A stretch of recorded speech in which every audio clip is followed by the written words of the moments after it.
सुशीला. लग्न होऊन लता सासरी आली तशी साधीच होती ती. पहिल्या पावसाच्या ओल्या सरीसारखी, थोडी निखळ, थोडी अवघड. सासरी जाताना तिची आजी बोलली, तुझं नावच लता आहे ग. जन्मभर नवऱ्या नावाच्या झाडाला घट्ट बिलगून राहा. आजी असं बोलताच लताचे मुळचे गुलाबी गाल आणखी गहिरे व्हायचे. राजेश शाळेत शिक्षक होता. लग्न झालं आणि त्याबरोबरच बदलीचं पत्र हाती पडलं. लताला घेऊन जावं सोबत की गावीच ठेवावं असा प्रश्न त्याला पडला. घरच्यांनी मात्र तुझं बिराड सोबत घेऊन जा रे असं म्हणताच त्याचा जीव भांड्यात पडला. बदली कोकणात झाली होती. लताला मात्र कोकण भारी आवडायचं. समुद्र, लाल माती आणि माड.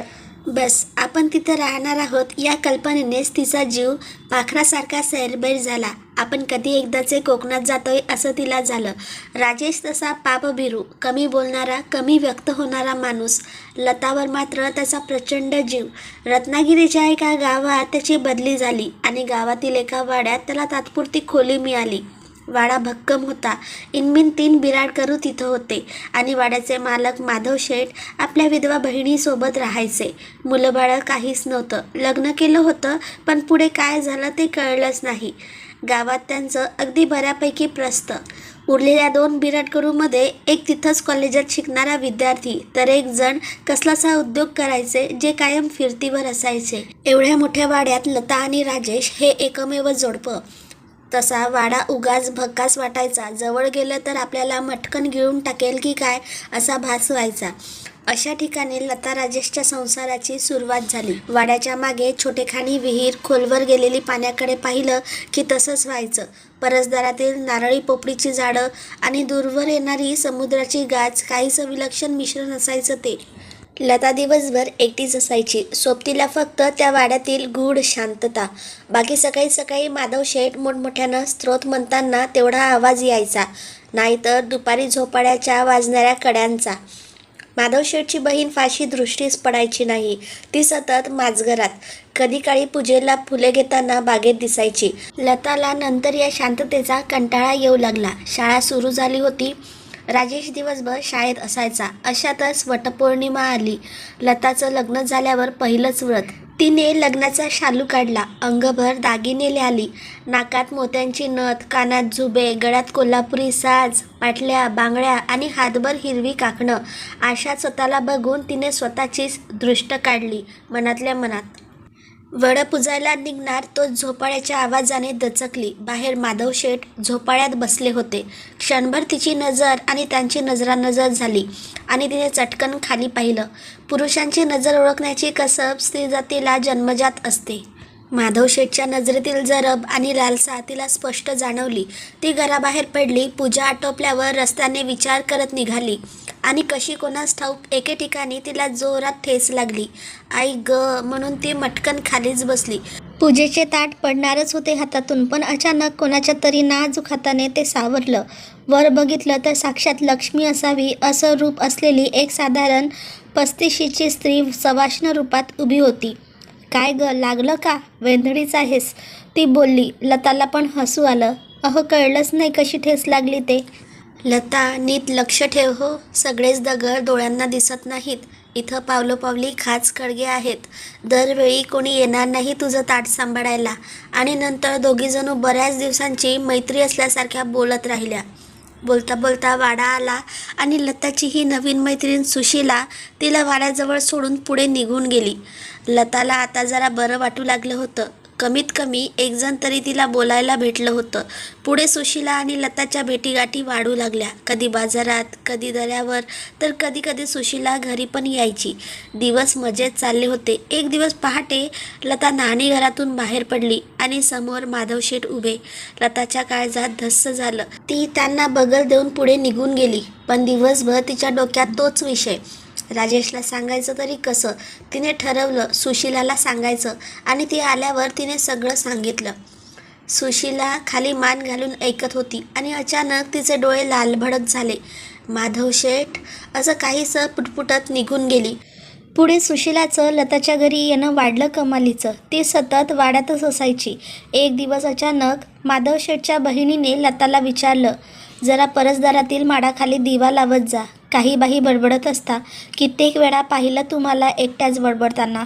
त्यांच्या बोलण्याचं लताला हसू आलं आणि ती धूम ठोकत खोलीत गेली आणि सुशीला आपल्यासोबत असते हे यांना कसं सांगायचं बाई याचा विचार करीत राहिली. हळूहळू माधवशेठची बहीण पण लताशी बोलू लागली. कारणही तसंच होतं. लताला दिवस गेले होते. काय हवं काय नको बघत होत्या. माधवशेठ राहत होते त्या भागात जाण्याचा कधी प्रश्नच येत नव्हता. पण त्यांच्या बहिणीने लताला तिच्या खोलीतच सगळं काही देण्याची व्यवस्था सुरू केली. आपली इतकी काळजी करणारा माणूस बघून तिचा जीव सुपाय एवढा झाला. आता ती वाड्यात पूर्ण रमून गेली होती. सुशीला पण अधूनमधून येत होती. दिवस जात होते फुलपाखरासारखे. एक दिवस अचानक राजेशने सांगितलं की मला मुंबईला जावं लागेल पुढच्या आठवड्यात. आता लता इतकी रमली होती की राजेश गेला तरी तिला वाड्यात मुळीच एकटं वाटणार नव्हतं. एक दिवस ती माधवशेठच्या बहिणीला पण हे बोलली, राधाक्का हे मुंबईला जाणार आहेत पुढच्या शुक्रवारी. तसं राधाक्काने चमकूनच वर पाहिलं. हो का? जाऊ दे की आम्ही आहोत ना इथं. लताला या वाक्याने हायसं वाटलं. राधाक्का खरं किती चांगल्या आहेत. आपणच माणसं ओळखायला कमी पडलो. दिवस गेल्यापासून तर किती काळजी घेतात आपली. हे आपलेपण कुठे मिळालं असतं ना. ती मनाशीच विचार करू लागली. हा म्हणता म्हणता गुरुवार उजाडला. दुपारी लता जरा आडवी पडली होती. अचानक धबधब आवाजाने तिला जाग आली. उठून पाहिलं तर परसदारात 2 माणसं खड्डा खणत होती. तिला आश्चर्य वाटलं. तिने धावत जाऊन राधाक्काला आवाज दिला. राधाक्का हा खड्डा कशासाठी हो? नवीन कलम लावायची आहे ग. राधाक्का पण मुळातच जागा कुठे आहे ना, दाटी होईल ना. लता बोलली. हे शेवटचं असेल ग, मग सगळं नीट होईल. राधाक्का बोलली. लताला फारसं कळलं नाही पण जास्त खोलात न जाता तिने विषय बंद केला. खूप दिवसापासून सुशीला पण पूर्वीसारखी येत नव्हती. मुळात लता पण फारशी बाहेर जायची नाही. तिला भयंकर डोहाळे लागले होते. पोटात अन्नाचा कणही टिकायचा नाही. सारख्या उलट्या मळमळ, नुसती हैराण झाली होती.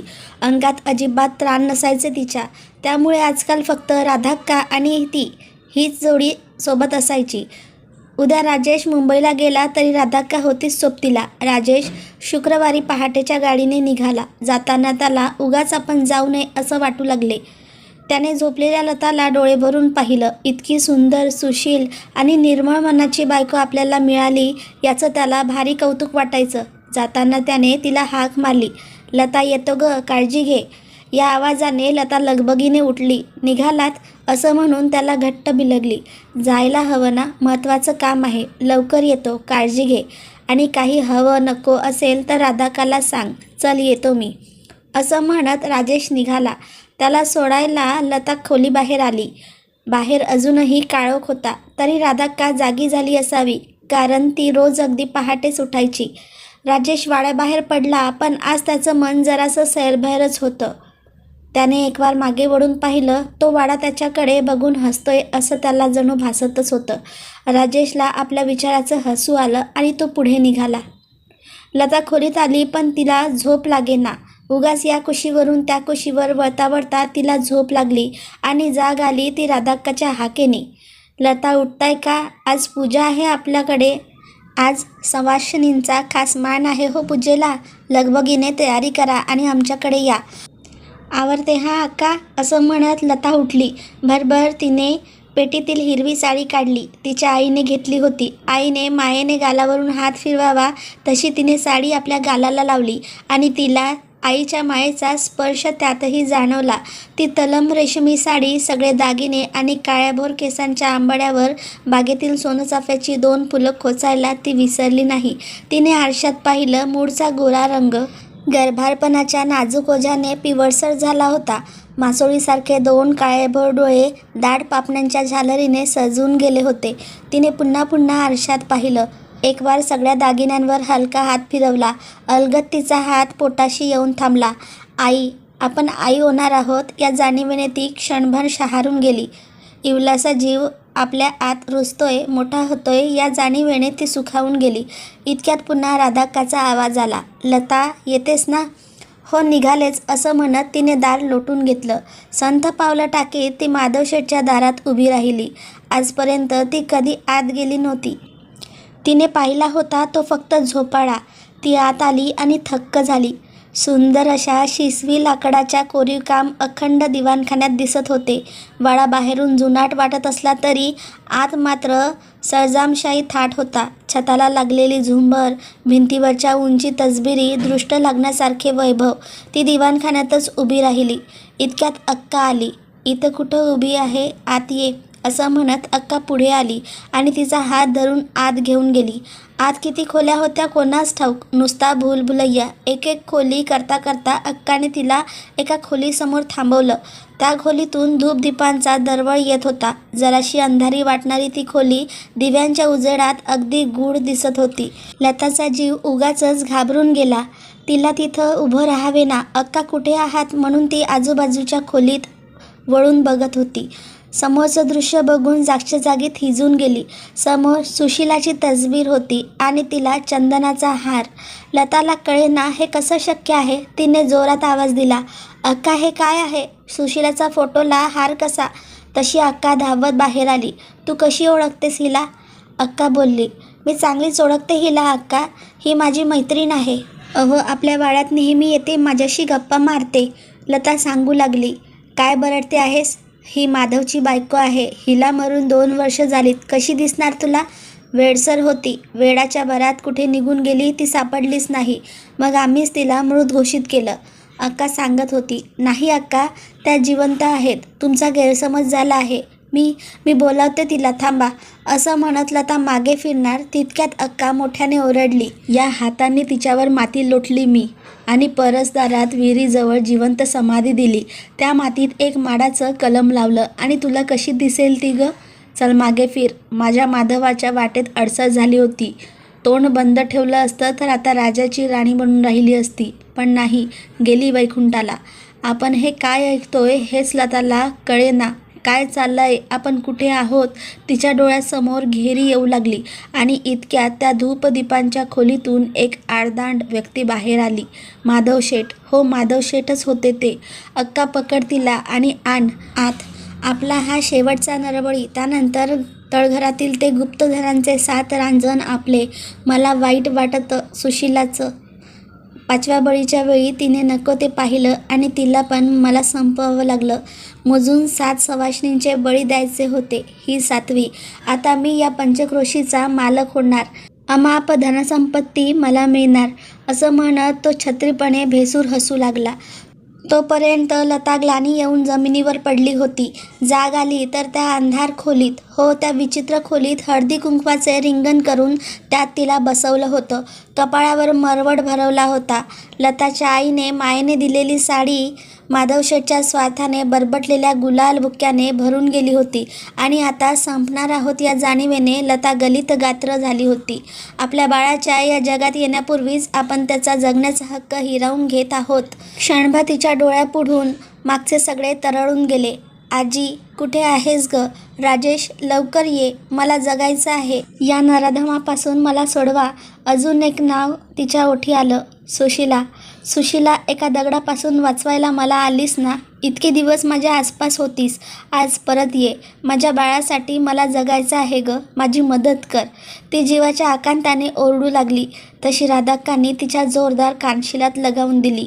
ती मेलेली सुशिला येत असती ना तर उरलेल्या 5 जणी पण यायला हव्या होत्या ना. आली मोठी. चला आवाज बंद कर. आता चांगलंच अंधारून आलं होतं. दिवसभर हा तमाशा चालू होता. दिवसभरात कोणाचा आवाजही आला नव्हता. कोणी आलं असेल तरी या तळघरात कसं पोहोचणार कोणी? अक्का, उठव तिला आणि घेऊन चल विहिरीजवळ, घटिका भरली आहे. माधवशेठ बोलला. अक्काने खसकन तिचे दोन्ही हात ओढून तिला उभी केली. लता असहाय्यपणे अक्काकडे बघत होती. अक्का, आईच्या मायेने सगळं केलं हो माझं. जरा उणीव भासू दिली नाहीत. मला जगायचं आहे हो. माझ्यावर नसेल पण माझ्या बाळावर तरी दया करा. लता जीव एकवटून बोलत होती. बंद कर ग बडबड, चल पुढं, असं म्हणत अक्का तिला बळेबळे ओढून नेत होती. हळूहळू तिला विहिरीजवळच्या त्या पुरुषभर उंचीच्या खड्ड्याजवळ आणण्यात आलं. माधवशेठने पुन्हा मंत्रोच्चार सुरू केले. आता तिला खड्ड्यात लोटणार तोच एक जोराचा झटका त्यांच्या हाताला लागला. मागे वळून पाहिलं तर सुशिला तिथे उभी होती. हात सोड तिचा. एक धीर गंभीर आवाज होता. नीचपणालाही किळस वाटावी अशी माणसं तुम्ही. किती लालसा, किती हव्यास. इतक्या निरपराध लोकांचे बळी घेऊन कसं घबाड मिळवणार तुम्ही? सुखी व्हाल त्या? खूप झालं, आता होणार नाही. भरला तुमचा पापाचा घडा, तिला सोडा. इतका क्रूर माधव शेठ पण या आवाजाने घाबरून गेला. त्याचे हातपाय लटपट कापू लागले. त्याने पळून जाण्याचा प्रयत्न केला, पण सुशीला त्याच्या समोरच उभी राहिली. घाबरलेले माधव शेठ आणि राधाक्का गयावया करू लागली. आमचं चुकलं, माफ कर, पुन्हा असं करणार नाही, जीवदान दे असं बोलू लागली. माफी? आणि तुम्हाला? अरे नीच माणसा, 7 जन्म रक्षण करण्याचं वचन घेतलेला माणूस तू. स्वतःचं पाप लपवण्यासाठी माझा, स्वतःच्या पत्नीचा पण बळी दिलास तू. माझ्या उदरात तुझा अंश वाढत होता रे, पण तुला नाही आली दया. इतक्या वर्षांनी घरात पाळणा हरणार होता, पण तुझ्या क्रूरतेने माझ्या बाळाचा पण जीव घेतला तू. तुला माफी नाही. या शब्दाबरोबर माधव शेठला जोराचा धक्का लागला. अंधारात त्याने राधाक्काचा हात धरला, पण तो फोल ठरला. दोघेही धाडकन विहिरीत पडली. जोराचा आवाज झाला, काहीतरी फुटल्यासारखा. बहुधा पापाचा घडा फुटला होता. इतका वेळ स्तब्ध असलेली लता मात्र जीवाच्या आकांताने ओरडली, वाचवा, आणि क्षणार्धात सारा गाव गोळा झाला. वाड्याभोवती लोकांचा गराडा पडला. कोणीतरी लताला पाणी दिलं. आजपर्यंत गुप्तधनाची गोष्ट साऱ्या गावाला कळाली होती. पोलीस आले, पंचनामा झाला. माधव शेठ आणि राधाक्का राहत्या घरात विहिरीत पडून गूढ मृत्यू. राजेशला ही बातमी स्टेशनला समजली. तसा तो जीवाच्या आकांताने घरी धावत आला. राजेशला बघून लता धावत जाऊन त्याला बिलगली. हे कसलं अघोरी संकट आपल्यावर ओढवलं होतं, त्याची त्याला जाणीव झाली. त्या क्षणी सगळं सामान बांधून त्याने वाडाच नव्हे तर ते गाव सोडण्याचा निर्णय घेतला. सगळे सामान गाडीत टाकले गेले. आता लता गाडीत बसणार, तोच तिला पुन्हा ती दिसली. सवाष्ण सुशीला, त्याच लक्ष्मीच्या रूपात. आणि लताने मनोमन हात जोडले. पुढे 9 महिने झाल्यावर लताने एका कन्यारत्नाला जन्म दिला आणि नाव ठेवलं सुशीला. तिला जीवनदान देणाऱ्या सुशीलाचा आत्मा मुक्त होऊन पुन्हा तिच्या पोटी आला होता. आणि लता पण आपल्याला जीवनदान देणाऱ्या सुशीलाचे उपकार मातृत्वाच्या हक्काने तिला नाऊ माखू घालून फेडीत होती. धन्यवाद. मित्र आणि मैत्रिणींनो, आजची कथा जर तुम्हाला आवडली असेल तर प्लीज व्हिडिओला लाईक करा, शेअर करा, कमेंट करा. आणि पहिल्यांदा जर माझ्या चॅनलवर आला असाल तर चॅनलला सबस्क्राईब नक्कीच करा. धन्यवाद.